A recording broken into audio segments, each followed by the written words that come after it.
Hello viewers, welcome to FFP.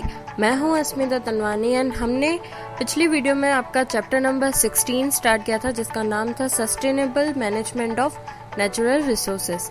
पिछली video में हमने पढ़ा था कि सस्टेनेबल मैनेजमेंट क्या होता है, पॉल्यूशन क्या होता है, द गंगा एक्शन प्लान के बारे में पढ़ा था जिसकी हेल्प से गंगा नदी को पॉल्यूशन फ्री करना था और 3 R's की थियोरी पढ़ी थी।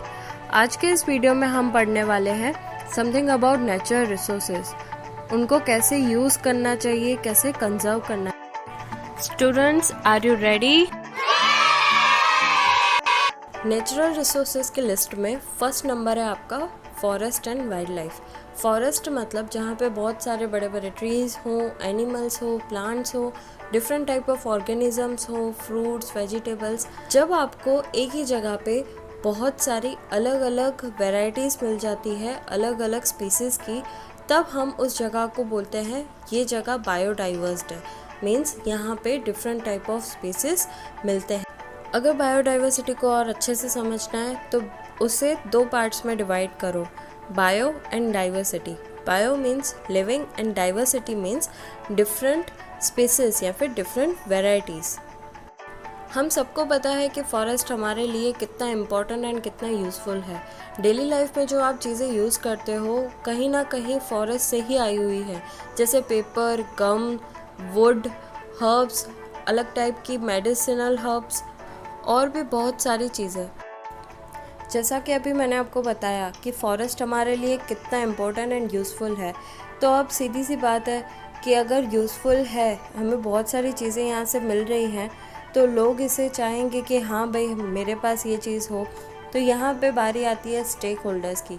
स्टेक होल्डर्स का नाम पहले भी आपने सुना होगा, बट जनरली आप यही सोच लेते हो कि भाई स्टेक होल्डर्स मतलब कि जो बिडिंग करते हैं, मीन्स बोली लगाते हैं लैंड की, प्रॉपर्टीज़ की। बस हाँ, यहाँ पे भी वही मीनिंग है। यहाँ पर हमारे पास 4 बिडर्स हैं, मीन्स 4 स्टेक होल्डर्स हैं, जिसमें से पहले हैं लोकल्स। लोकल्स मतलब जो लोग फॉरेस्ट के ऊपर डिपेंड करते हैं अपने लाइवलीहुड के लिए। दूसरा है फॉरेस्ट डिपार्टमेंट, जो गवर्नमेंट बॉडी है जो फॉरेस्ट की देख रेख करती है। थर्ड नंबर है आपका इंडस्ट्रियलिस्ट, मीन्स कि जो इंडस्ट्री के लोग हैं अपनी इंडस्ट्री चलाने के लिए रॉ मटेरियल्स के लिए डिपेंडेंट है फॉरेस्ट के ऊपर। एंड फोर्थ है वाइल्ड लाइफ एंड नेचुरल एंथुसियास्टिक्स, मतलब कि जो लोग फॉरेस्ट को, वाइल्ड लाइफ को कंजर्व करना चाहते हैं। अब इन चारों स्टेक होल्डर्स के बारे में थोड़ा बहुत ब्रीफ में जानते हैं। पहले है लोकल्स। लोकल्स मतलब कि जो लोग फॉरेस्ट के ऊपर डिपेंड हैं अपनी लाइवलीहुड के लिए। तो लाइवलीहुड में उनको क्या क्या चीज़ें चाहिए? फायरवुड। फायरवुड उनको खाना बनाने के लिए काम आता है। बम्बू स्टिक्स, जिससे वो अपना घर बना सकते हैं। एग्रीकल्चरल टूल्स, जिससे वो खेती में यूज़ कर सकते हैं। हंटिंग के लिए जो इंस्ट्रूमेंट्स यूज़ होते हैं वो भी वो वुड से बनाते थे पहले।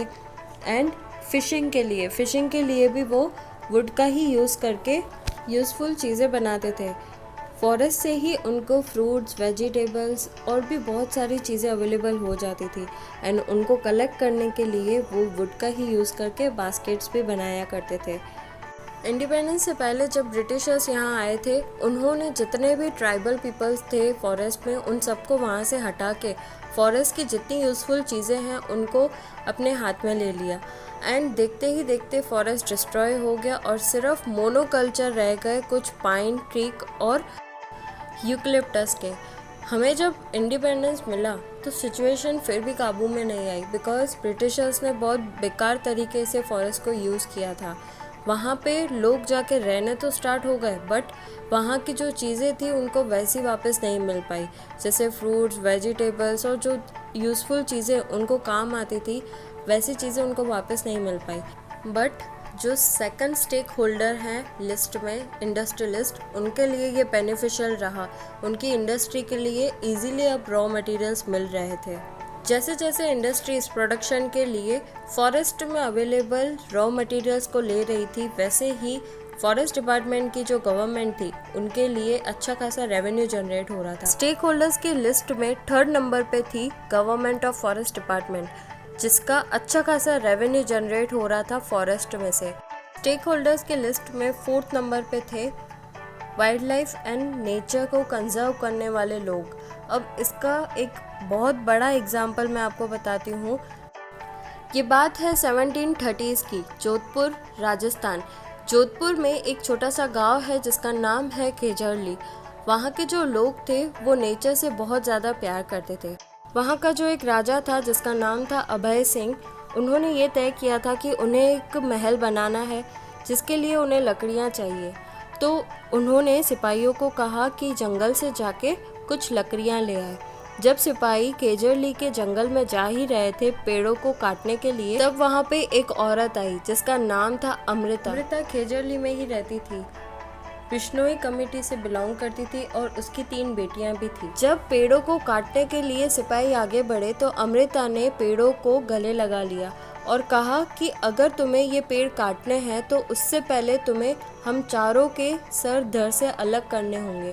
तो सिपाही तो ठहरा राजा का वफादार, तो अब वो क्या करेगा? तो उसने उन तीनों लड़कियों के सर काट दिए, पर अमृता तस से मस नहीं हुई। जब वहाँ पे ये सब हो रहा था तो गांव के कुछ लोग आए, उन्होंने भी यही सब चीज़ें शुरू कर दी करना। हर पेड़ को उन्होंने गले लगा लिया और सिपाहियों को पेड़ काटने से रोकने लगे। तो सिपाहियों ने लगभग 300 लोगों को ऐसे मार डाला। फिर भी लोग टस से मस नहीं हो रहे थे और यहाँ से शुरू होता है चिपकू आंदोलन। जब ये सब हो रहा था तब राजा को इस चीज़ की कोई भनक नहीं थी। उसके सिपाहियों ने जाके बताया राजा को कि जंगल में ये सब चीज़ें हुई। तब राजा खुद उस गांव में गया और लोगों को कहा कि अब से वहाँ कोई पेड़ काटने नहीं आएगा।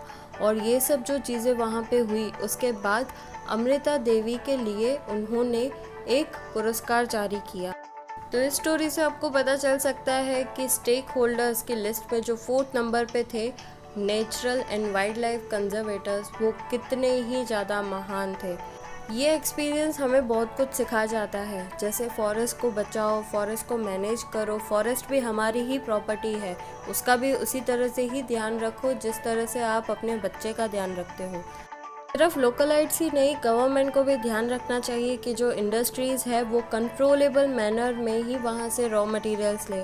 अगर कोई इंडस्ट्री इलीगली फॉरेस्ट के प्रोडक्ट्स को लेती है तो उसके ऊपर उनको अच्छा सा एक्शन लेना चाहिए।